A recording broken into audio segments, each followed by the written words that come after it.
Bismillahirrahmanirrahim. Assalamualaikum warahmatullahi wabarakatuh. Di pertemuan keempat untuk pengantar ke teknik sipilan ada beberapa hal yang akan kita bahas. Jadi ini terkait aspek-aspek yang dipertimbangkan dalam dunia teknik sipil. Nah, prinsip-prinsip dasar teknik sipil itu diantaranya ada keseimbangan, kenyamanan, dan keamanan.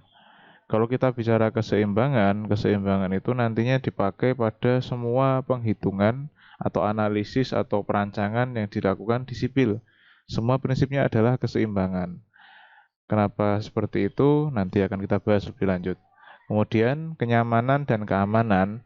Kenyamanan dan keamanan ini adalah constraint atau batasan yang harus dicapai pada setiap desain atau analisis yang dilakukan dalam teknik sipil. Jadi perbedaannya adalah kalau keseimbangan itu acuannya. Jadi semua hal yang dilakukan dalam teknik sipil, baik itu analisis maupun perancangan, itu harus berdasarkan pada prinsip keseimbangan. Dianggap semua hal itu seimbang. Kemudian kenyamanan dan keamanan adalah batasan yang harus dicapai. Batasan minimal yang harus dicapai. Kemudian selain prinsip dasar teknik sipil, ada juga kita akan bicarakan terkait dasar-dasar manajemen dalam teknik sipil. Ini nantinya akan dibahas lebih lanjut pada mata kuliah manajemen konstruksi dan manajemen proyek. Tapi kita sekarang bicara basicnya. Dasarnya itu apa dalam manajemen dalam teknik sipil? Di antaranya ada efektivitas dan efisiensi. Nah, apa itu? Antara kedua ini sering rancu. Nanti akan kita bicarakan bedanya. Kemudian ada keselamatan juga. Oke, yang pertama kita akan bicara tentang keseimbangan. Jadi prinsipnya adalah semua harus dalam keadaan seimbang supaya dia bekerja sesuai dengan apa yang direncanakan gitu. Supaya dia tetap bisa berdiri tegak, supaya dia tetap kokoh, itu semua kan karena posisinya dia seimbang. Katakanlah ini jembatan ya dia. Kita punya jembatan, kemudian dibebani di titik ini, kemudian jembatan itu kan diletakkan ya pada tumpuan di titik P dan Q itu kan, kemudian dibebani pada M ini. Nah, supaya jembatan ini tetap bisa berdiri, berarti kan P dan Q ini harus memberikan gaya perlawanan yang seimbang dengan berat jembatan plus dengan masanya kan. Jadi misalkan P dan Q itu tidak boleh terbuat dari tahu. Jadi harus terbuat dari benda yang keras gitu. Kalau dia terbuat dari benda yang empuk seperti tahu katakanlah, sedangkan jembatannya ini dari kayu, kemudian M-nya ini bandulnya cukup berat, otomatis dia akan rusak. P dan Q-nya tidak mampu memberikan perlawanan yang sesuai dengan berat jembatan plus beban.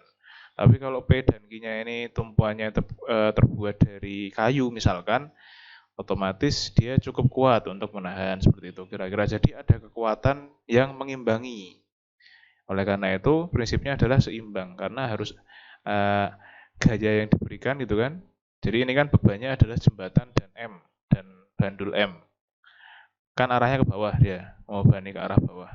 Kemudian supaya dia tetap kokoh berdiri, tidak miring atau tidak terguling, maka P dan Q harus mempunyai kapasitas yang cukup besar untuk menahan, untuk mengimbangi jembatan ini. Seperti itu. Kemudian ini contoh lagi ada jungkat-jungkit ya dia. Ada contoh jungkat-jungkit. Jungkat-jungkit ini kan ada kedua anak dengan apa namanya ini titik tumpul yang posisinya bukan di tengah gitu. Nah, kebetulan dua anak ini beratnya tidak sama. Nah, supaya sama, ini harus si anak ini yang beratnya setengahnya anak ini itu harus bagaimana posisinya? Oh, berarti anak ini karena beratnya setengahnya dari si anak ini, berarti dia posisinya harus 2 kali lebih jauh daripada anak ini, seperti itu. Ini prinsip keseimbangan juga, karena perkalian gaya dan jarak, ini juga perkalian gaya dan jarak itu sama, supaya dia tetap seimbang, tidak turun sebelah gitu. Prinsipnya seperti itu. Begitu juga yang di sini ya. Ini kalau gayanya satu. Ini kalau gayanya ada beberapa dipertimbangkan juga. keseimbangan antara jarak dan gaya. Terus kalau adik-adik pernah dengar di fisika ada istilah titik berat penampang ya deh. Kalau adik-adik punya segitiga maka titik beratnya ada di titik C ini. Kalau adik-adik punya persegi, titik beratnya ada di sini. Nah, kenapa titik berat itu perlu ditinjau? Karena titik berat adalah titik yang merupakan pusat beratnya. Jadi kalau kita menumpuk di titik itu adalah titik paling stabil pada penampang tersebut. Jadi kalau persegi titik paling stabilnya ada di sini, di titik C ini di tengah. Kalau segitiga ya ada di sini, ada sepertiga dari bawah, ini sepertiga dari sisi sini. Seperti itu kira-kira. Nah, contohnya, jadi kalau misalkan saya punya handphone di sini, handphonenya persegi panjang ya, persegi panjang. Jadi dia titik pusat beratnya kan ada di tengah ya. Kalau saya pegang di tengah, dia seharusnya tidak jatuh atau tidak terguling ke salah satu arah. Tuh. Jadi kira-kira seperti ini. Jadi kalau saya pegang di tengah, dia nggak jatuh. Tapi kalau saya pegang di sini, dia akan jatuh. Seperti ini. Karena bukan titik pusat beratnya. Tapi kalau di tengah, dia stabil, seimbang. Begitu juga kalau bangunnya segitiga, ini kebetulan bentuknya persegi. Kalau bentuknya segitiga, katakanlah segitiganya seperti ini ya. Seperti ini segitiganya. Nah, itu saya pegang di sini. Itu seimbangnya di situ, kayak gitu.